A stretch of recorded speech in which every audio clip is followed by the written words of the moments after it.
me to me, Dad. Okay, honey.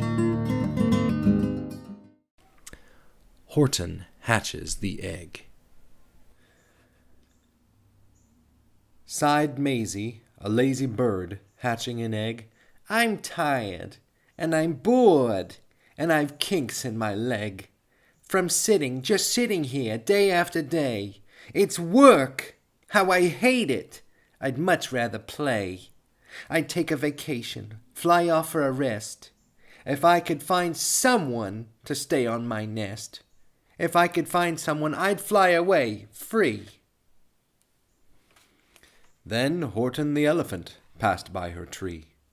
Hello, called the lazy bird, smiling her best.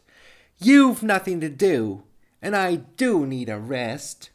Would you like to sit on the egg in my nest? The elephant laughed. Why, of all silly things, I haven't feathers and I haven't wings. Me on your egg? Why, that doesn't make sense. Your egg is so small, ma'am, and I'm so immense. Tut, tut, answered Maisie. I know you're not small, but I'm sure you can do it, no trouble at all. Just sit on it softly. You're gentle and kind. Come, be a good fellow. I know you won't mind. I can't, said the elephant. Please, begged the bird. I won't be gone long, sir. I give you my word. I'll hurry right back. Why, I'll never be missed. Very well, said the elephant, since you insist. You want a vacation? Go fly off and take it. I'll sit on your egg and I'll try not to break it. I'll stay and be faithful. I mean what I say. Toodaloo, sang out Maisie and fluttered away. The first thing to do, murmured Horton. Let's see. The first thing to do is to prop up this tree and make it much stronger. That has to be done. Before I get on it, I must weigh a ton. Then carefully, tenderly, gently he crept up the trunk to the nest where the little egg slept. Then Horton the Elephant smiled. Now that's that.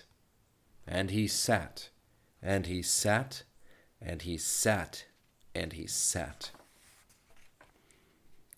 And he sat all that day, and he kept the egg warm. And he sat all that night, through a terrible storm. It poured and it lightened, it thundered, it rumbled. This isn't much fun, the poor elephant grumbled. I wish he'd come back, 'cause I'm cold and I'm wet. I hope that Maisie bird doesn't forget. But Maisie by this time was far beyond reach, enjoying the sunshine way off in Palm Beach, and having such fun, such a wonderful rest, decided she'd never go back to her nest. So Horton kept sitting there day after day, and soon it was autumn. The leaves blew away. And then came the winter, the snow and the sleet, and icicles hung from his trunk and his feet. But Horton kept sitting and said with a sneeze, Achoo! I'll stay on this egg, and I won't let it freeze. I meant what I said, and I said what I meant. An elephant's faithful, 100%. So poor Horton sat there the whole winter through, and then came the springtime, with troubles anew. His friends gathered round, and they shouted with glee, Look! Horton the Elephant's up in a tree! They taunted, they teased him, they yelled, How absurd! Old Horton the Elephant thinks he's a bird! They laughed and they laughed. Then they all ran away. And Horton was lonely. He wanted to play. But he sat on the egg and continued to say, I meant what I said, and I said what I meant. An elephant's faithful, 100%. No matter what happens, this egg must be tended. But poor Horton's troubles were far, far from ended. For while Horton sat there, so faithful, so kind, 3 hunters came sneaking up softly behind. He heard the men's footsteps. He turned with a start. 3 rifles were aiming right straight at his heart. Did he run? He did not. Horton stayed on that nest. He held his head high, and he threw out his chest, and he looked at the hunters as much as to say, "Shoot if you must, but I won't run away. I meant what I said, and I said what I meant. An elephant's faithful, 100%. But the men didn't shoot, much to Horton's surprise. They dropped their 3 guns, and they stared with wide eyes. "Look!" they all shouted. "Can such a thing be? An elephant sitting on top of a tree. It's strange. It's amazing. It's wonderful. New. Don't shoot him. We'll catch him. That's just what we'll do. Let's take him alive. Why, he's terribly funny. We'll sell him back home to a circus for money." And the first thing he knew, they had built a big wagon, with ropes on the front for the pullers to drag on. They dug up his tree and they put him inside, with Horton so sad that he practically cried. "We're off!" the men shouted, and off they all went, with Horton unhappy, 100%. Up out of the jungle, up into the sky, up over the mountains 10,000 feet high. Then down the mountains, and down to the sea, went the cart with the elephant, egg, nest, and tree. Then out of the wagon, and onto a ship, out over the ocean, and oh, what a trip!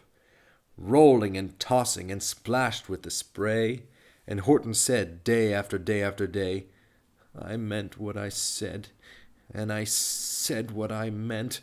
But, oh, am I seasick, 100%.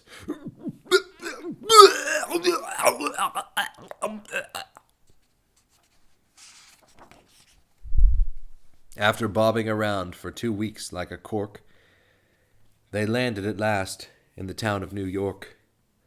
"All ashore!" the men shouted, and down with a lurch went Horton the Elephant, still on his perch, tied onto a board that could just scarcely hold him.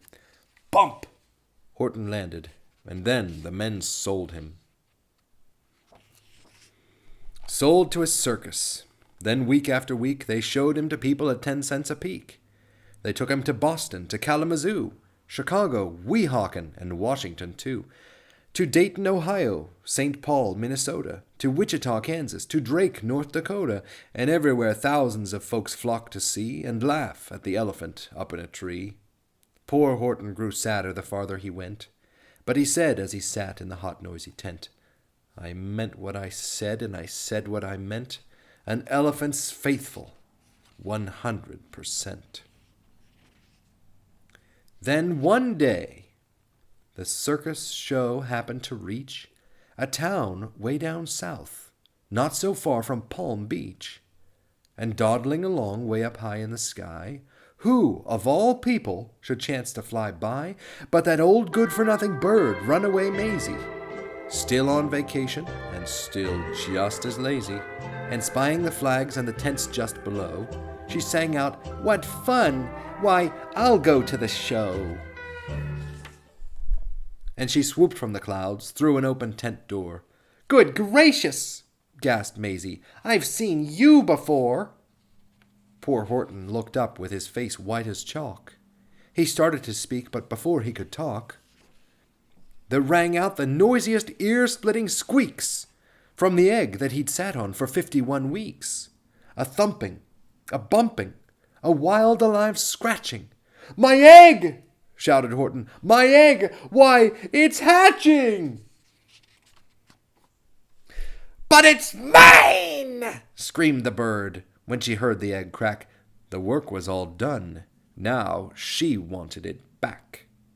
"It's my egg!" she sputtered. "You stole it from me! Get off of my nest and get out of my tree!" Poor Horton backed down with a sad, heavy heart. But at that very instant, the egg burst apart, and out of the pieces of red and white shell From the egg that he'd sat on so long and so well, Horton the Elephant saw something whiz. It had ears, and a tail, and a trunk just like his.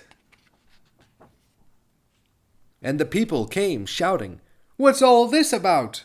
They looked, and they stared with their eyes popping out. Then they cheered, and they cheered, and they cheered more and more. They'd never seen anything like it before. "My goodness, my gracious," they shouted. "My word! It's something brand new. It's an elephant bird!" And it should be like that. Because Horton was faithful. He sat and he sat. He meant what he said, and he said what he meant. And they sent him home happy, 100%. The end. Thank you, Dad. You're welcome, sweetheart. You want to pick another one?